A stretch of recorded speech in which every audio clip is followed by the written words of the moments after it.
Atenas, Grécia. Na entrada da Academia de Atenas, encontra-se a estátua do herói de guerra e fundador da filosofia ocidental, Sócrates.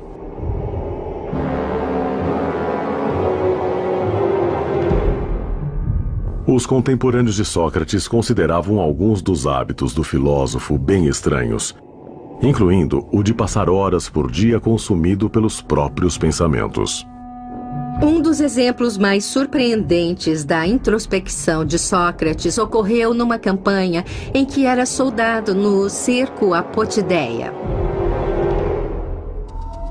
Sócrates foi pego bem no meio de um pensamento ou ideia, e ele permaneceu imóvel e pensando silenciosamente por uma hora e por outra e por outra.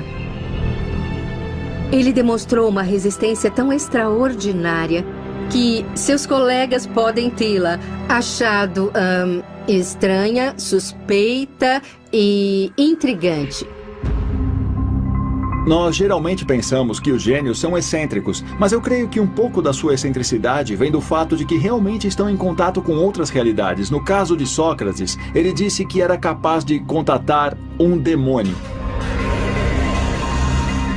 Agora, um demônio para Sócrates não era uma criatura má. Os gregos antigos tinham uma subcategoria de deuses que realmente falavam com os humanos, nos explicando os mistérios da vida, explicando por que estamos aqui. Seria o chamado demônio de Sócrates uma evidência da instabilidade mental do fundador da filosofia ocidental?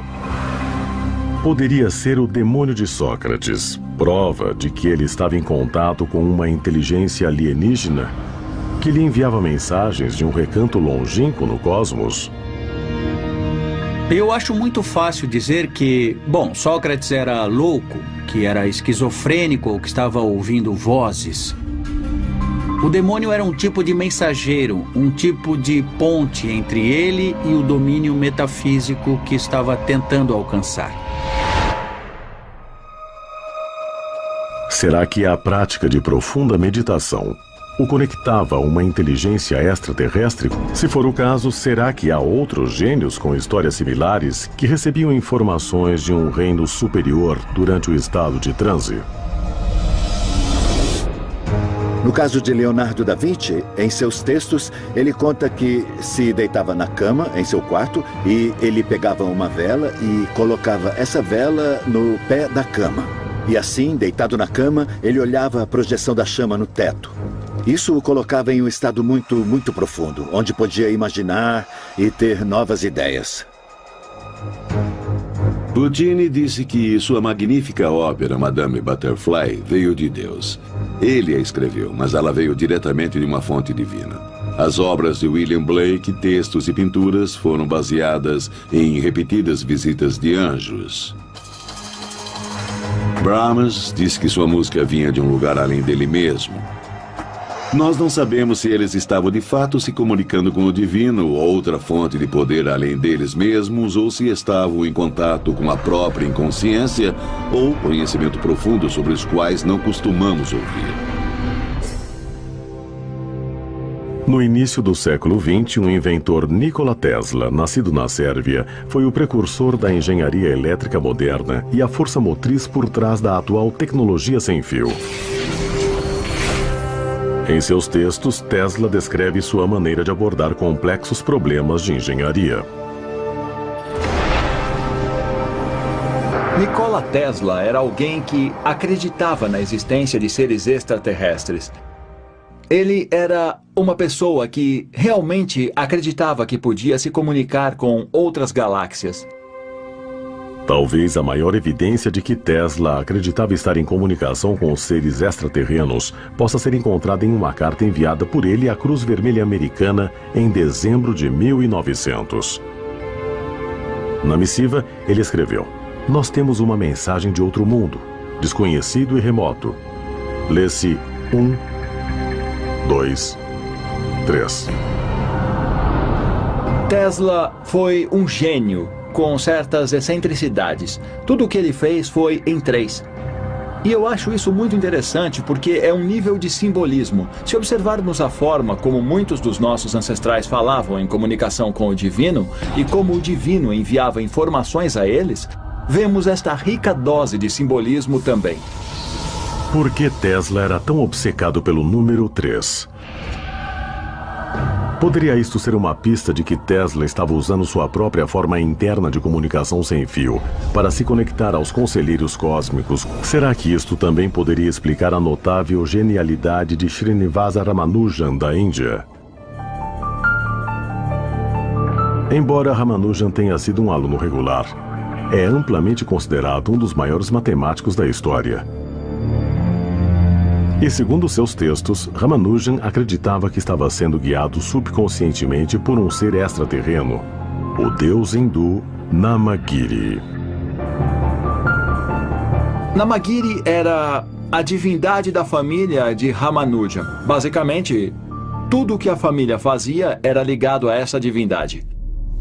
Muito de seu trabalho criativo foi realizado após ir para a cama, com a intenção de ser visitado pela divindade hindu que ele tanto venerava. E, quando ele dormia, ele tinha alguns sonhos lúcidos. Ele recebia quantidades enormes de informações e, em um sonho em particular, ele disse que viu uma grande parede vermelha. Então, uma mão surgiu e escreveu equação após equação após equação, e ele as memorizou. E quando ele acordou, foi para o trabalho, verificar as provas. A grande maioria de suas equações era nova, importante e inovadora. Toda a ciência de que precisamos para conseguir criar portais, viagens estelares, teletransporte, tudo precisa de uma base matemática. E o mais perto disso que chegamos até hoje são as equações de Ramanujan que conseguimos decifrar até agora. É fato irrefutável que a matemática é a língua do universo. Então, se a fórmula de Ramanujan funcionar de verdade, quem sabe o potencial destas conclusões? Isso pode mudar a nossa vida. Isso pode ser revolucionário.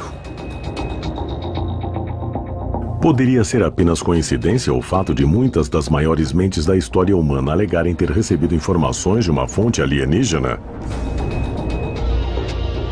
Ou será possível que Sócrates, Nikola Tesla, Srinivasa Ramanujan, assim como outros gênios da história da humanidade, estivessem usando estados alterados de consciência para acessar um domínio extraterrestre? Todos estes gênios citados, Ramanujan, Tesla, Sócrates, segundo seus próprios diários, disseram ter estado em comunicação com algum tipo de entidade extraterrestre. Será que todas estas pessoas eram loucas? Ou é possível que o universo seja muito mais complexo do que imaginamos? Aleister Crowley foi considerado o ocultista mais infame do mundo. Ele dizia que estudara as doutrinas secretas dos egípcios antigos. Aleister Crowley foi um ocultista britânico considerado o homem vivo mais perverso. Ele foi importante para a história humana porque dizem que foi ele quem deu a Winston Churchill o famoso sinal V, V de vitória, e o que nós pensamos que significa. Mas no mundo de Crowley é um símbolo antigo que foi dado a Churchill para ajudar a derrotar o nazismo e para neutralizar o poder da suástica. Vemos essa prática de passar conhecimento através de uma sociedade secreta desde a época dos tempos dos Illuminati, que acreditavam que poucos escolhidos da elite eram inteligentes o suficiente e capazes de lidar com esse conhecimento secreto, mas não a população como um todo. Então permanece a questão, esse conhecimento foi passado através das sociedades secretas durante gerações? E isso pode relacionar as sociedades secretas que conhecemos nos tempos modernos àquelas dos tempos dos faraós? E em 1918, o infame ocultista Aleister Crowley declarou ter contato com uma entidade maligna que ele, na verdade, era capaz de descrever à face. Aleister Crowley realizou alguns rituais nos quais ele entrou em contato com um ser chamado Lam. Ele acreditava que isso era um ser, como ele costumava chamar, interdimensional, mas ele nunca escreveu nada sobre Lam. O que é curioso, porque ele escreveu bastante sobre alguns de seus outros rituais. Pode ser que isso o amedrontou e ele não quis encorajar outras pessoas a fazer o mesmo. O que ele estava enxergando? De onde essa criatura veio? Quem sabe, mas não parece ser humano. Parece ser mais um extraterrestre. Lam se parece muito com um alienígena Grey. E, de certo modo, ele parece um dos atonistas, como Akhenaton, ou seus filhos, que têm cabeça grande e estendida. Então você tem que se perguntar, este Lam é, na verdade, algum alienígena Grey que apareceu ao Crowley? E esses alienígenas Grey apareceram no decorrer da história? É possível que, através de suas práticas rituais, Aleister Crowley tenha feito contato com uma entidade extraterrestre chamada Lam. Em uma mansão na Milha dos Milionários, o cientista e fundador do laboratório de propulsão a jato Jack Parsons e o fundador da cientologia, L. Ron Hubbard, resolveram praticar os rituais mágicos de Aleister Crowley.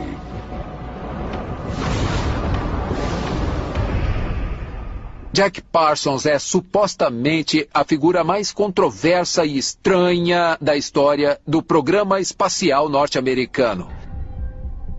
Ele descobriu o trabalho de Aleister Crowley e a sociedade secreta conhecida como Otto, ou a Ordem dos Templários Orientais. E o Parsons ficou muito interessado no que podemos essencialmente chamar de magia negra e satanismo.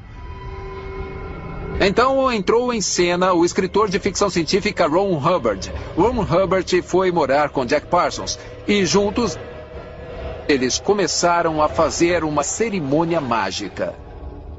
Entre janeiro e março de 1946, Jack Parsons e Ron Hubbard praticaram esses rituais. Crowley certamente não os autorizou a fazer tais rituais. Uma coisa que ele realmente fez foi aconselhar as pessoas a não fazer seus rituais, a menos que elas estivessem devidamente preparadas. Ele não estava feliz com a intromissão deles. Ao praticar os rituais sem o entendimento das consequências, Hubbard e Parsons inadvertidamente deram início à Era dos OVNIs. Evidentemente, na mesma latitude de Pasadena, Califórnia, se você pegar essa linha ao redor do globo, encontram-se a queda de Roswell, que aconteceu no ano seguinte, 1947, e muitos outros avistamentos de OVNIs e quedas que ocorreram por todo o mundo. Era como se o Parsons e o Hubbard estivessem andando ao lado de uma lona pendurada verticalmente, e eles tinham um canivete e fizeram buracos na lona, e esses buracos se transformaram em portais que permitiam a entrada dos extraterrestres. Eu acho que Hubbard e Parsons se envolveram com coisas que não deveriam ter mexido. Existem muitos especialistas aí fora que acham que as forças demoníacas são de fato extraterrestres. E eles podem ter aberto uma entrada, um portal para se comunicarem com essas coisas.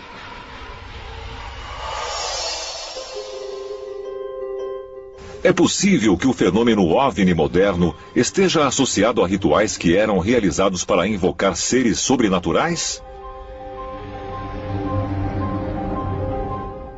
Isso poderia ser evidência de que forças das trevas são realmente de uma natureza extraterrena?